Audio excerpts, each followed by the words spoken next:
আজকে আমি বানিয়ে ফেললাম মোস্ট ট্রেন্ডিং মাটির থালায় আঁকা। তো hello everyone, welcome to my new blog video. তো তোমরা কেমন আছো? আশা করি সবাই ভালো আছো। আমি তো খুব ভালো আছি। তো আজকে কিন্তু আমি এখানটায় ক্যামেলের সাদা ও লাল ফেব্রিক ইউজ করেছি ও কিছু প্রয়োজনীয় তুলি। তো এটা ছিল একটা থালা বাটির সেট, যেখানটায় ছিল দুটো থালা, 8টা বাটি ও দুটো গ্লাস। তো ফার্স্টেই সব আমি রেড দিয়ে কভার করে নিয়েছিলাম, তার উপরে কিন্তু সাদা দিয়ে কলকা করেছি। তো এটা কিন্তু ছিল আমার ফার্স্ট কাস্টমাইজ কিছু করা। আমি কিছুদিন আগে আমার পেজে একটা থালায় আঁকা আপলোড করেছিলাম, সেটা দেখেই কিন্তু আমার একটা রিলেটিভ আমাকে এই কাস্টমাইজটা করিয়েছিল, এই থালাবাটির সেটটা। তার ওর বুনু আইবুড়ো ভাতের জন্য, তো তার জন্য কিন্তু এই কাস্টমাইজটা ছিল। এখানটায় একটা ছিল বরের ও একটা বউয়ের থালা। তো সেই অনুযায়ী কিন্তু আমি এখানটায় একটাতে বরের টোপর ও একটাতে বউয়ের টোপর রেখেছিলাম। তো তোমরা দেখতেই পাচ্ছ। তারপরে আমি সাদা কালার দিয়ে এখানটায় আলপনাগুলো ডিজাইনগুলো করে নিয়েছি। তো তারপরে আমি কোণের থালাটা আগে করে নিচ্ছিলাম। তো এখানটায় কিন্তু এটা 2 দিনের মধ্যে আমাকে দিতে হতো বলে আমার দিদিও কিন্তু আমাকে হেল্প করে দিচ্ছিল, তোমরা দেখতেই পাচ্ছ।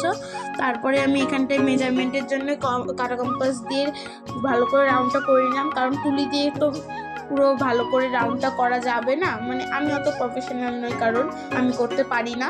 তার জন্যে কিন্তু আমি ওখানটায় কাটা কম্পাস দিয়ে আগে রাউন্ডটা করে নিয়ে তারপরে তুলি ব্যবহার করেছি। তো এখানটায় আমি একটা ডিজাইন করেছিলাম, তোমরা দেখতেই পাচ্ছ।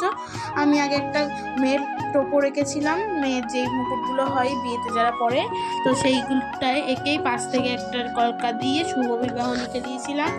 ও বাটিগুলো তো তোমরা দেখলাই। আমি এই সেটটা একদিনে করেছিলাম, আবার রাত্রে বসেছিলাম বরের সেটটা করতে, কারণ আমার কাছে হাতে অনেকই কম সময় ছিল, তার মধ্যে আমাকে এগুলো করে উঠতে হতো। তো তার জন্য আমি খুবই তাড়াহুড়োতে এই কাজগুলো করেছি।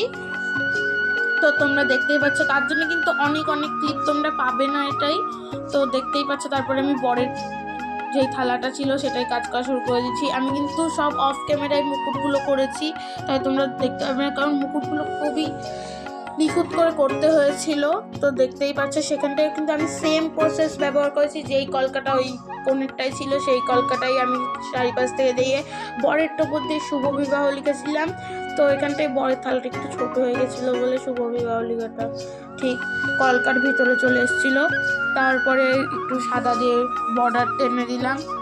তো এই হলো আমার কাজের ফাইনাল লুক। কেমন লাগলো তোমাদের জানাবে, আর ভুল হলেও কিন্তু আমাকে বলবে, কারণ তোমরা তো জানোই আমি প্রফেশনাল আর্টিস্ট নই, ভুল হতেই পারে, মানুষ মাত্রই ভুল হয়। তো তোমরা কিন্তু জানতে ভুলবে না, নিজের মনে করে কিন্তু আমাকে নিশ্চয়ই জানাবে কোথায় ভুল হয়েছে বা কোনটা আর একটু ডিজাইনটা এক্সট্রা করলে ভালো লাগতো দেখতে। তো এই হলো ফাইনাল লুক। তো ভালো লাগলে like, comment, share. Facebook page থেকে দেখলে ফলো, ইউটিউব পেজ থেকে দেখলে সাবস্ক্রাইব। বাই।